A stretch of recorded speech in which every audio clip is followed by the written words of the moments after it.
Hello everyone, সবাইকে স্বাগত আমার নতুন আরেকটি ভিডিওতে। তো আজকে আমরা মূলত জানবো যে স্টক মার্কেটে কটি পার্টস রয়েছে, মানে কী কীভাবে আমরা শেয়ার মার্কেটে কাজ করতে পারি। মূলত 7টি মেন পার্ট রয়েছে শেয়ার মার্কেটে, যার থ্রুতে আমরা কাজ করতে পারি, ইনকাম করতে পারি বা ইনভেস্ট করতে পারি। তো 7টি পয়েন্ট আমি এক এক করে বলবো আপনাদেরকে। প্রথম পয়েন্ট হচ্ছে আইপিও, যেখানে কোনো কোম্পানি মূলত নতুন শেয়ার মার্কেটে নাম লেখাতে চায় বা শেয়ার মার্কেটের সাথে যুক্ত হতে চায়, তো সেই সব কোম্পানিকে আমরা আইপিও হিসাবে দেখি। ঠিক আছে। সেকেন্ড হচ্ছে সেকেন্ডারি মার্কেট। সেকেন্ডারি মার্কেট মূলত যেসব কোম্পানি আইপিওর মাধ্যমে লিস্টেড হয়ে শেয়ার মার্কেটের সাথে যুক্ত হয়, আর সেই সব কোম্পানিতে আমরা বাই অ্যান্ড সেল করতে পারি। যেমন সাপোজ কোনো একটি কোম্পানি, যেমন বোট কিছু সময় আগে লঞ্চ হয়েছে আইপিওতে, তো সেটার শেয়ার আমরা যদি 10 টাকা হয়, 15 টাকা হয়, যেটাই হয়, সেটাতে আমরা কিনতে এবং বেচতে দুটোই পারি। এটি হচ্ছে সেকেন্ড পার্ট। আর 3 নম্বর হচ্ছে লিকুইডিটি মার্কেট। লিকুইডিটি মার্কেট কি, মানে যেই সব শেয়ারগুলো অলরেডি আছে স্টক মার্কেটে লিস্টেড আছে, যেমন আপনি বলতে পারেন MRF tyre, tata motors, ITC, Britannia, এইসব মার্কেটে আমরা শেয়ারস একদিনেই আমরা কিনে এবং বেচতে পারি। তো আমরা অনুমান লাগাতে পারি যে আজকে শেয়ারটি কত যাবে। এইটিকে আমরা বলবো হচ্ছে লিকুইডিটি মার্কেট। 4 নম্বর হচ্ছে ডেরিভেটিভস মার্কেট।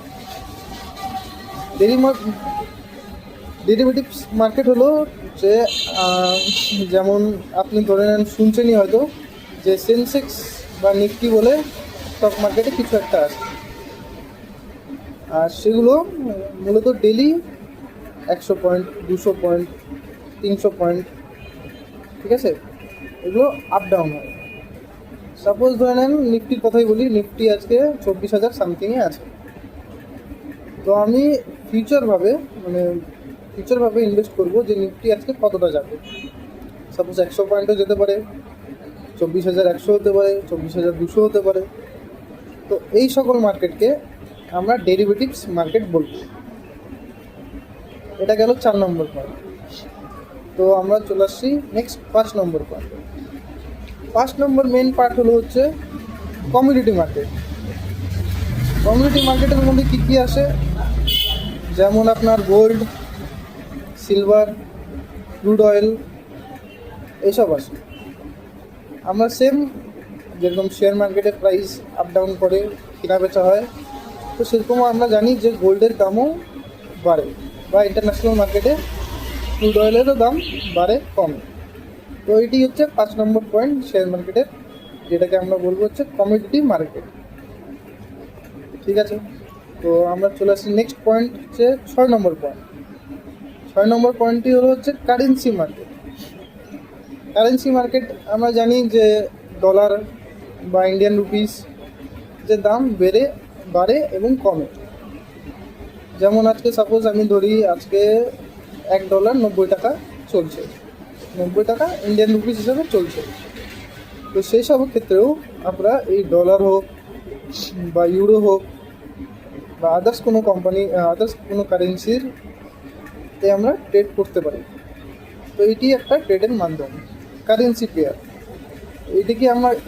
এই মার্কেটটিকে আমরা বলে থাকি কারেন্সি মার্কেট। ঠিক আছে। আর লাস্ট এবং শেষ পয়েন্ট হচ্ছে বন্ডস। বন্ডস কি?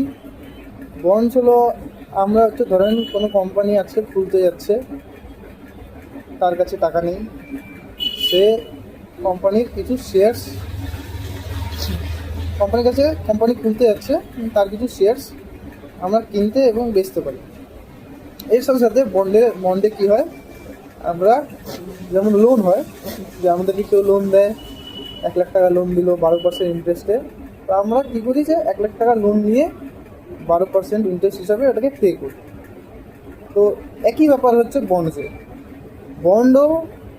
বন্ড হচ্ছে আমরা কোম্পানিতে যেমন ইনভেস্ট করলাম, তো সেই ইনভেস্টের মাধ্যমে কোম্পানি আমাদেরকে কিছুটা রিটার্ন প্রোভাইড করে। সেটি 5% হতে পারে, 7% হতে পারে, 8%ও হতে পারে। তো এইসব জিনিসকে আমরা বলে থাকি বন্ড। আর এটি আপনার একটা ফিক্সড ইন্টারেস্ট রেট অফ থাকে, আর ফিক্সড অ্যামাউন্টও থাকে। যে আপনি যদি 2 লাখ টাকা ইনভেস্ট করেন তাহলে আপনি 5% ইন্টারেস্ট পাবেন, আপনি যদি 5 লাখ টাকা ইনভেস্ট করেন তাহলে আপনি হয়তো 7% ইন্টারেস্ট পাবেন, এই ডিসি। তো এই মূলত 7টি পয়েন্ট আছে, আর এই পয়েন্টের উপরেও আমরা আস্তে ধীরে ভালোভাবে ডিসকাস করব যে এগুলো কীভাবে কাজ করে এবং এই সব জিনিসে কাজ করতে গেলে আমাদেরকে কী কী করতে হবে। তো ভিডিওটি যদি ভালো লেগে থাকে তো আমি বলবো আপনাকে পেজটিকে ফলো করতে। আমার ইউটিউব চ্যানেলও আছে, ওটাকেও আপনি ফলো করতে পারেন। আর আরও নলেজেবল ইনফরমেশনের জন্য আপনি লাইক কমেন্টও করতে পারেন যে আপনি আরও কী কী ভিডিও দেখতে চান। তো ভিডিওটি ভালো লাগলে ধন্যবাদ, দেখা হচ্ছে আপনাদের সাথে আরেকটি নতুন ভিডিও। Thank you.